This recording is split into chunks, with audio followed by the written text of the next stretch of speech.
আমি আমাদের বাড়িতে এসেছি দুদিনের জন্য থাকতে। আর আমার খুব ভেজ মোমো খেতে ইচ্ছে করছিল। তো আমার বাড়ির পাশে ফ্রেন্ড কম বুনু, মানে আমরা দুজনে একসাথে ছোটোর থেকে বড় হয়েছি। আমি ওর থেকে 5 বছরের বড়, কিন্তু ও আমাকে নাম ধরেই ডাকে। তো যাই হোক, তো এখন আমরা দুজনে মিলে সবজিগুলো কাটাকুটি করছিলাম আর ভাবছিলাম যে বিয়ের আগে আমরা কত কিছু বানিয়ে খেয়েছি দুজন মিলে। যখন যেটা মন হতো সেটা ওর বাড়ির থেকে নিয়ে আসতো, আমি নিয়ে আসতাম, দুজনে মিলে বানিয়ে খেতাম। প্রচুর কিছু বানিয়ে খেয়েছি। তো সেগুলোই এখন ভাবছি, সেগুলো সব এখন স্মৃতি হয়ে আছে।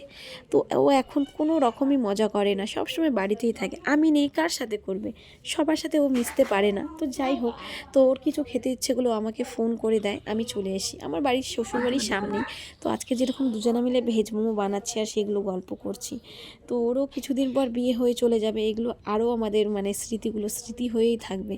তো যাই হোক, এখানে আমাদের দেখো মোমো বানানো হয়ে গিয়েছে। আর আমরা এখন তিনজনে মোমো নিয়ে বসে পড়েছি, ওটা ওর ভাই। তো যাই হোক, মোমোগুলো খুব টেস্টি হয়েছিল খেতে। কষ্ট করেছি কিন্তু খেতে টেস্ট হয়েছিল।